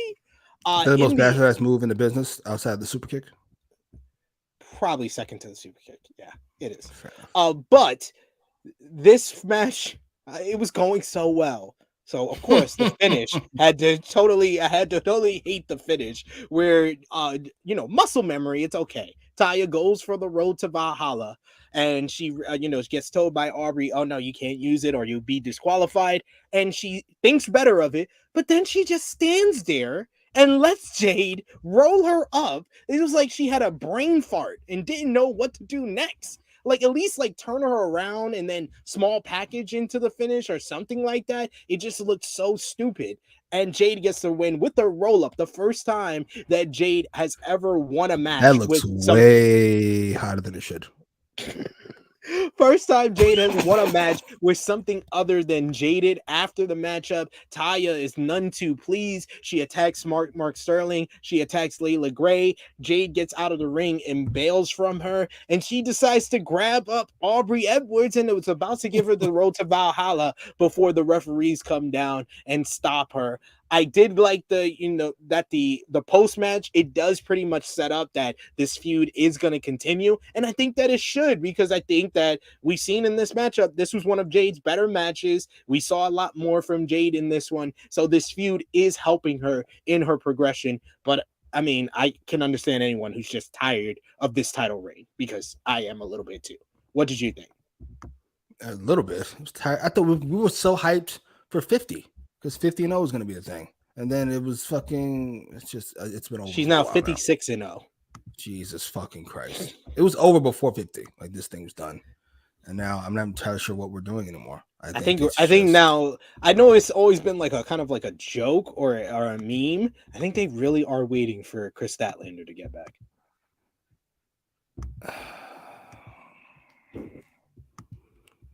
And then we got to hope Statlander, because they held it for 4 weeks. So we can do the match at pay-per-view. Like, this is insanity. What a shittily booked. Whatever. Match is fine. Jade looks more impressive by the week. I'm sorry, it's just very frustrating. Finish was awful, but how does that lead to a rematch? Because she needs a rematch where she can use her finisher. Then why do we have this match? I love that. Where they do that at? It's like you and me make a bet, and then you win the bet, and I go, well, that bet doesn't count. We're going to do another one because you won. And I don't like that. That's outrageous. Except it's not the person with the leverage who's Jade saying that we get another one. It's the one who lost and was a challenger and just got here. And how do you even wrap your brain around getting her rematch? Logically, I mean. You don't, outside the fact that Jade is they have to do something where she earns it. You can't just go right into the rematch. She has to win some matches and win a number one contenders match before they do another match. I do say that. Beat Sky Blue? Fucking who? I love the way you said it. Ooh, Sky Blue. I like Sky Blue, but what are we doing? We all knew. It's not sure about you all, but I knew that having a secondary women's championship was a bad idea, and now it's proven itself to be the case. This reign has been more bad than it's been good. Through no fault of Jade's, though maybe it's a lack of confidence in Jade to move her along. We're done. Bring her into the division. Jesus. I do agree with that. We got one Mike Nation who says, I would have preferred she hit the road to Valhalla the road to whatever and get disqualified to prove she can beat Jade, but Jade wins via DQ. Oh, that actually would have I actually probably would have preferred that, but you can't do 2 DQs on one show. So. Yeah, that's the only issue. That's the only issue there. So, but that if you didn't do the DQ to Sammy and in Darby, yeah, that would have been the perfect result right there. We got Kaden who's saying she's technically 57-0, but they scrapped 1 win for some reason. I'll take worthless stats for fucking 400. Exactly. She's technically something, but actually, you're right. That's basically what you said to me. Who cares if she's 100-0? This shit is worthless. It's just dumb. I'm so annoyed. Poor Jade. We got Simeon who says, "Get out my thoughts, Jimmy." I'm sorry. Anybody with common sense has it. Poor Sky. I like her. She was improving last time I saw her. But look, we know who that fucking secondary tier women are. Like Sky Blue, Bunny, Penelope Ford. Like, we know these people. Like, I don't want to see Jade versus any of them anymore. Or fucking Taya Valkyrie versus any of them. For what? We got Smart Psychology saying, yeah, definitely didn't see that ending coming, but I'm glad Jade now had a good feud to cement her title reign. I'll be down if Taya gets that win back at Double or Nothing. Yeah, if they do a rematch, Taya has to be the one to beat her now. At this point. We're at that point. I'm not mad at that. Sure. Yeah. Yeah. At this point, sadly, I'm taking anybody to beat Jade. This is true. This is also true. We're at that point. Where we'll just take about anyone. And then Taya, I feel Taya is a better heel than she is a face. And you can always do that. Like the title win goes to her head. She turns heel. And then you could do Chris Statlander comes back and beats her for the TBS title. If you want to put the TBS title on her, that's totally fine. And no offense. I love Chris Statlander. You know this for a long time since she first showed up. But I would not be hinging any plans whatsoever on Statlander or Kawhi Leonard. I'm just not. I'm sorry. The most unreliable superstar in NBA history. I'm with Stephen A. I agree. Absolutely. I love him that he's getting roasted by everybody with a brain. Huh? I love that he's getting roasted by everybody with a brain. Just saying, how dare you tell somebody they should retire? What a wild No. That's wild. That's wild. I agree with him that Kawhi is the most unreliable superstar. You can't debate that he's not. But really, no, you can't debate he's not, because you one or two things you have to do if you're a superstar. You have to be relied upon to be on the court and to play, or you have to be able to promote your team. Kawhi does neither. Promote your team? What does that mean? Basically be the face of the franchise. Kawhi's can't really be the face of the Clippers, it seems like. Fair enough. I'd go Grant Hill. Grant Hill, that's a good one. I think we can do a whole debate. Check us out on the sports channel coming soon. Grant Hill versus Kawhi Leonard. Who's the worst? Least reliable superstar. I love that. Chase said Kawhi Stat Leonard. That works for some reason. That definitely works. I like it. Stat Leonard. Simeon saying Jimmy is bad for my life, too addictive, like crack to my soul. Wow. I'll take it. I've never been called that before. Like crack to my soul. We had Dr. Britt Baker, DMD, and the AEW Women's World Champion Jamie Hayter for a backstage promo here. These things would have been in a car crash. This is hilarious. They really do, though. They got their ass whipped by the Outcast. The Outcast actually did something last week. They injured her, sent her to the hospital. The other one got a black eye, and I heard on Rampage they're going to be wearing Britt Baker with black eye t-shirts, which I got to see just for that. I am watching Rampage just for that. The Outcast, they say the Outcast can use as many weapons as they like. They can send them to the hospital as many times as they like. This won't be over until they are sent to the bloody morgue. Solid. I like the intensity from Jamie in this promo. She's fucking fantastic. Outside of maybe I won't get into it. I don't watch enough wrestling, but she's the best one in AEW with relative ease. I was gonna go wider than that, but I don't watch enough. Nearly. Sorry. Yes, good point there. CM saying Rampage is on Friday at 5:30 p.m. They couldn't get the after NBA boost that they got. What was it? 2 weeks ago. They got 600,000 after the NBA. It's a goddamn shame. Just always try to be after the NBA. Go ahead. I just, it's over. Why can't we fucking like $600,000 fans rather? It's like a gigantic deal now. Where we're throwing celebrations. When fucking 2 years ago, we didn't go, what the fuck? What happened? Is Rampage dead? Rampage dead? No. They start running down. Oh, poor Excalibur. Excalibur needed freaking oxygen. First, they hype up the fact that the main event or the main matchup for Rampage this week will be the Bullet Club Gold, Switchblade Jay White and Juice Robinson versus Ricky Starks and Sean Spears. We hear from both teams. Jay White, he loves calling them the Bang Bang Gang, which I'm totally fine. I think Bang Bang Gang is a better name than Bullet Club Gold. And we also hear Ricky Starks and Sean Spears talking about how they're going to take care of the Bullet Club Gold this Friday on Rampage.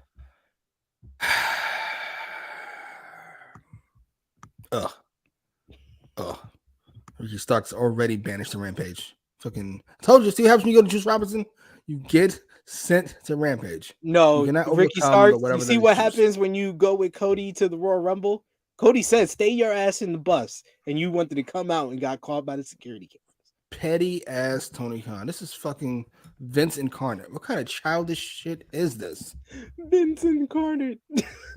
That sounds so right. Next, we get our main event matchup, the Butcher and the Blade with Kip Sabian and Penelope Ford versus Kenny Omega and Konosuke Takeshita with Don Callis in their corner. This was basically just a showcase matchup for Don Callis calls them the Golden Brothers because they're not the Golden Lovers, they're the Golden Brothers. Don Callis.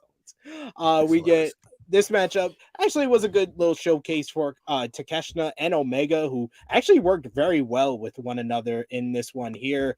They worked well throughout this matchup. We get Takeshita hitting a nice little brain buster on Butcher. I thought Butcher and Blade were actually really good in this matchup as well. I thought Butcher most especially, he was very explosive throughout this matchup, like coming off with a big lariat to Takeshita at one point, laying him out. But in the end, Omega took care of Kip and Blade on the outside with a dive, and then Takeshita hits a pump knee to Butcher for the 1-2-3. Konosuke Takeshita and Kenny Omega getting the win. Bryan Danielson was on commentary during this matchup. Another person who did a really good job on commentary throughout. I loved him calling Excalibur the Man in the Mask. Shout out to William Regal. And then after the matchup, he gets on the mic and he basically, throughout the commentary, he was talking about how Konosuke Takeshita made a mistake by aligning with the Elite, because who trains with the Elite? Nakazawa and Cutler, they never won a title. He was like, Wheeler Yuta been with the Blackpool Combat Club, and he's a 2-time ROH Pure Champion. Love the logic. Goddamn right. That's just smart logic. Got to give it to it. Brian takes the microphone and he gets on the mic after the matchup. He comments how one of them looks like they are past their prime and living off their former success in Japan, while the other just scored a pinfall and looked like a world beater, and he would be a world beater if he trained with the Blackpool Combat Club. This leads to him saying that, trying to cause a distraction for the Blackpool Combat Club to attack Takeshita and Omega, and then the Young Bucks come out. They start super kicking the Blackpool Combat Club. Club. They take advantage of the numbers game, having Moxley in the ring all on their own, and it looks like Omega is about to stab Moxley with the screwdriver, but Brian convinces Takeshita to get in the middle and make the save for Moxley, not wanting to see Moxley get his head taken off. But they take out the Blackpool Combat Club, use that to take advantage. They take out the Young Bucks. They take down Omega. They get in the ring with Takeshita and they raise his hand. Takeshita puts his hand down. So they say, well, you should make the right choice. Join us. And because he takes longer than 5 seconds to think about that, they just jump him. They jump him. They stab him in the head with the screwdriver. And Takeshita is busted open and leaking as we end AEW Dynamite with Omega checking on Takeshita. I thought this was a nice little post match here that caused different points where it looked like it was going to be now the new story arc was going to be Takeshita in the middle of who would he join, Blackpool Combat Club and the Elite, or is it because we all know the way to get into the Blackpool Combat Club is to bleed at the hands of the Blackpool Combat Club. So did they just initiate Takeshita? Is Takeshita still with the Elite? Is Takeshita going to be out for a while? Just like, he bled already. Hangman before? Did he? Him and Moxley had a match, didn't he? Moxley bled. Oh.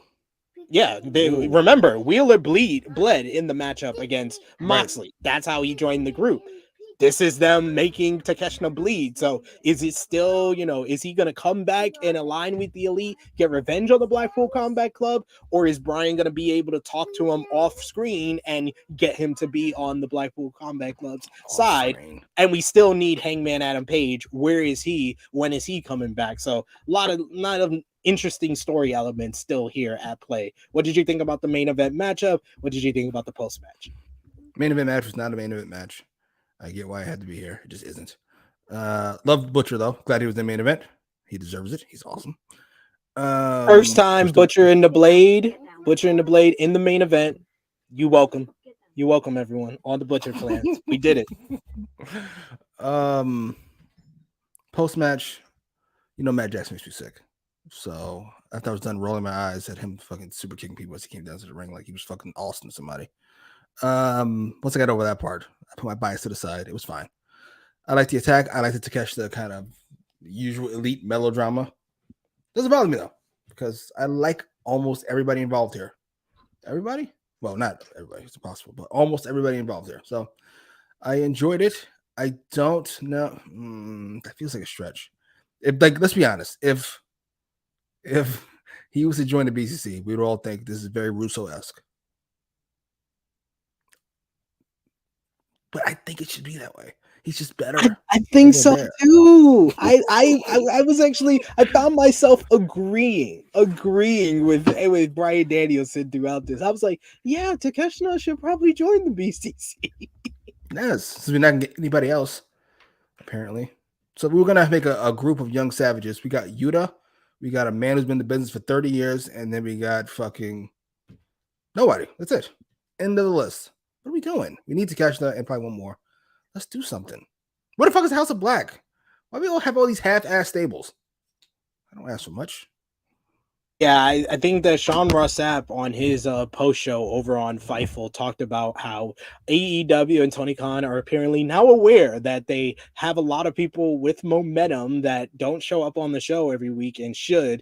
And in the post that I saw about it by Jack Cassidy, shout out to him for the post and letting it be known, he showed a picture of House of Black and Swerve Strickland. I was like, that might be the biggest benefit of split rosters, is that we will see them every week on at least one of these shows, regardless of which show they're on. Because if you split the roster, their roster is not that deep. You are going to have more than just the usual suspects of the Elite, BCC, Jericho, MJF.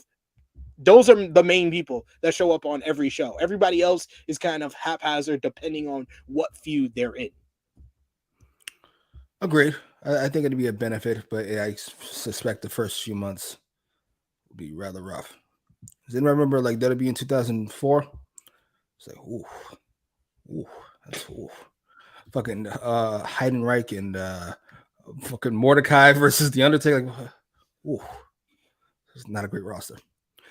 EVB, I would usually agree with you, but you're clearly not familiar with gang warfare. Exactly. Yeah. Like me and Jimmy, we have to realize we grew up in New York, and Yes. we've had more than one friend who joined a gang, and they literally came to school beat up the next day and wearing the colors wait of a the minute. gang. That's usually how Wait it a minute. works. Wait a minute.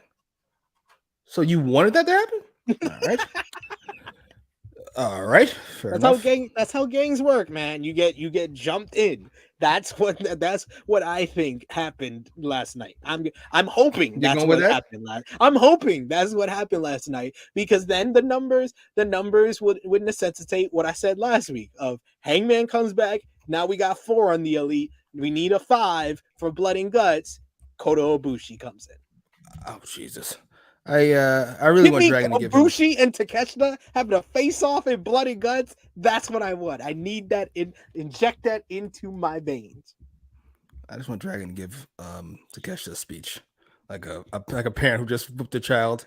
You can't hesitate. What we do here is very dangerous. We're just trying to help. We were just gonna raise your hand and you were gonna be a part of the team, but I can't control. I loved how he was like excusing a bunch of what Moxley has done. Like, oh, they jumped one of your friends, Christopher Daniels. He was like, oh, I wasn't there for that. I wasn't there for that. He's his own man. He's his own man. He doesn't. Dragon was hilarious. It's so weird to see him in this new role of like William Regal. It works. Yeah, I think maybe he's still hurt from the Iron Man match. That's what I'm assuming. Because that's why Takeshi. I mean, I know it wouldn't have made sense because of their relationship too, but it's been very interesting how he's not getting like anything physical. He hasn't done anything physical since the initial turn where he beat down Omega, but he hasn't got any offense or punches thrown at him. I hope he's all right. Yeah, he's best part of Dynamite week in and week out for like 2 months. Yeah. Facts. We got Big Man Dog saying the numbers don't lie and they spell disaster for BCC at Blood and Guts. Yeah, it does. It's over. I'm ready for it. But that brings us to a close on another episode of AEW Dynamite. Last call for super chat donations. Sound off in the chat with your MVP, LVP, match of the night. Whether you gave the show thumbs up, thumbs down, thumbs in the middle, and out of 10, what did you give the show? Me and Jimmy will put our thumbs in the middle for the April 26, 2023 edition of AEW Dynamite. Thumbs up, thumbs down, thumbs in the middle in 3, 2, 1. Thumbs up across the board from me and Jimmy. Jimmy, out of 10, what did you give the show? 7. I'll actually, it's like we traded places.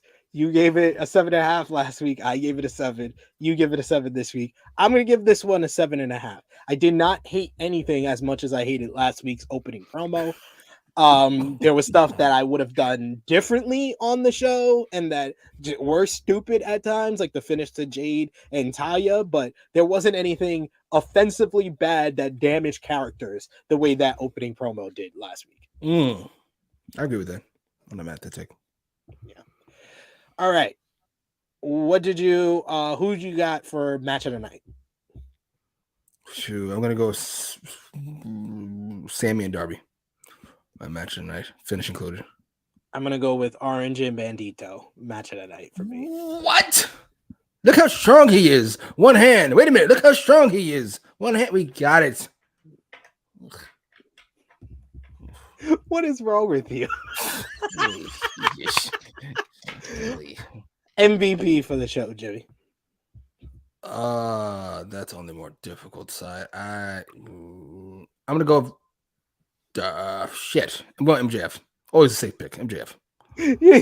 All else fails. Go for MJF.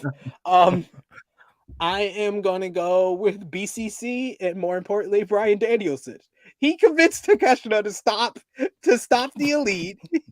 After he made the save for the Elite last week, he stopped the Elite from attacking Moxley with the screwdriver. They got control at the end, stabbed Takeshita, and may have just initiated him into the game.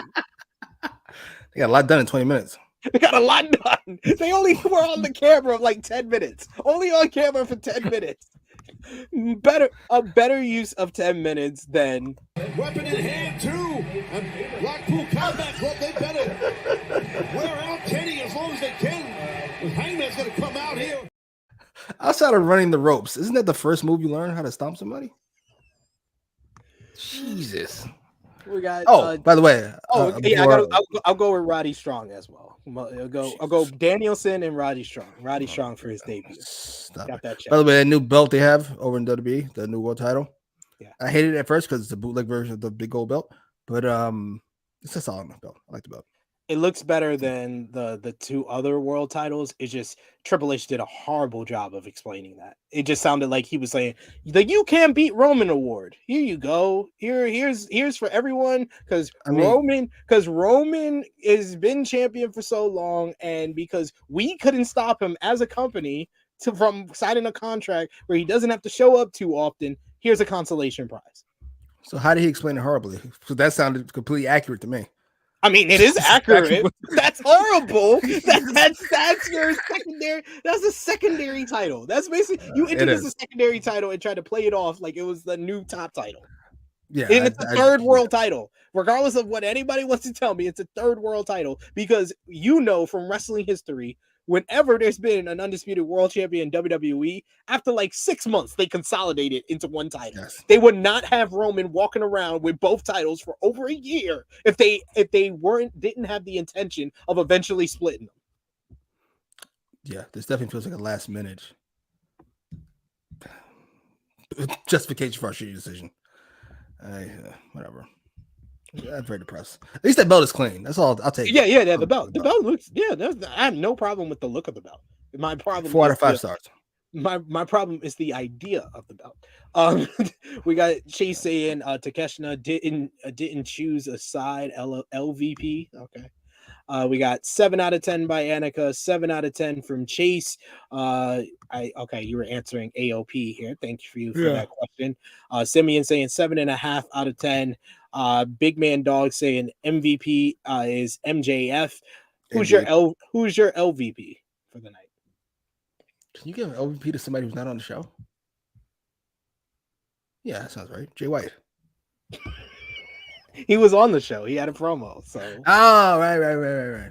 Sure, Jay White. Go from the hottest free agent wrestling to fucking rampage ass man. Oh my god.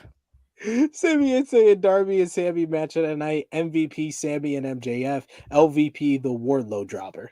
Joseph Jobber. That's what I called him. We got Simeon who says TK is the best crazy booker of any wrestling show today. I don't know. I was in a gym watching fucking some NXT. That show's out of his fucking mind. I think it might be Shawn Michaels. Joe, they had multiple people get injured on that show. God damn. Wow. And they were doing like some segment. It felt like a reality show. I was like, what is this? Did somebody change the station? Oh, it's still wrestling. All right. Awesome. Cody has dethroned Roman, by the way. Cody cannot touch that fucking belt.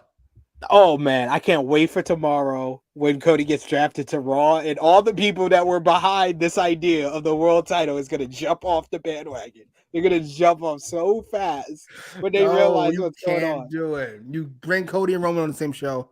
You get the belt to Seth. That means you're putting the number 1 top star and the number 2 top star on SmackDown, and you're putting everybody below the 2 top stars on Raw. Yes, you do Cody and Roman on SmackDown, and then you do Seth and whoever else you can scrap up on Raw. Or he was like, let me get the number 3, 4, 5, 6, 7, 8. Oh, Bianca. You can do Seth, Bianca, and I don't fucking know. Gunther's got to go to Raw. Oh shit, that would be good. Yeah, that's definitely finals for tournament.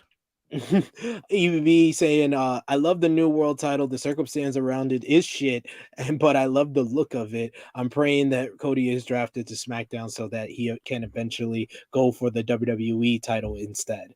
And yes, they call it the WWE title because it's no longer the undisputed Universal Champion. There is a dispute over the Universal Championship. Absolutely. This definitely feels like a reason to have Roman go fucking a couple more years.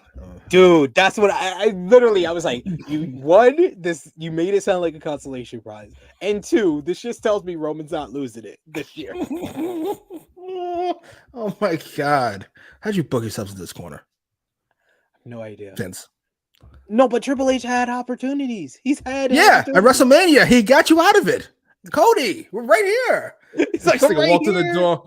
But he could have done this before you even get to WrestleMania. Cody's whole story is about him winning the WWE title. So just say, I'm going for the WWE Championship at WrestleMania. If you don't want Roman to lose in 1,000 days, have him lose the WWE title, keep the Universal Championship. It creates a whole story of the doubt in Roman saying, like, should I even be a Universal Champion anymore because this guy just beat me? So it's at least you have a story. And I said before, the biggest opportunity was Austin Theory as Money in the Bank winner. If you were gonna give him a shit dummy cash in anyway, then at least accomplish something and split the titles with that. I don't know. I don't think they want to do that. I don't know why. Vince loves his guys. He just does. I'm not mad at it. I love Roman too. He's great. He ain't this fucking great. He's great. I love Jimmy. that. Jesus. Leave Dummy alone. He's already proven like what he does. Let him do his thing. I don't see it. I blocked him, but the rest of you just let him do his thing. Cheers. You went from muting him to blocking him now? Oh, maybe he is muted. Whatever. I know I don't see his tweets ever. I can't even joke like that. I joke like that, and he got all offended. Oh, Bendito. He got all offended. It was so nice. It was so nice. I felt loved. But yes, Jimmy, please, thank you as always for joining me. Please let the people know where they can follow you on social media, what you got going on your channel as well. At Jimmy Macram on Twitter, where I occasionally we'll go with talk about wrestling and shit on people's takes because they're usually awful. And on YouTube, watching videos and stuff. Jimmy Macram. Atlanta review and reaction coming soon. Follow me on the Twitter machine at TrueHillSP3. Follow the gang, Facebook, Twitter, and Instagram at TrueHillHeat. $3 a month. Go to patreon.com/TrueHillHeat. We got my Raw report that is up right now. You can definitely go over and check that out because it's up right now. We also got Dark Power over there that you can also check out tomorrow. Also check out our WWE mock draft right here on the True Hill Heat YouTube channel with me and Romeo. We went at it, me representing SmackDown, him representing Raw. That was a lot of fun. I won, Jimmy. Just want to let you know. I was voted by the people, the winner. I had the unanimous greatest draft picks of all time.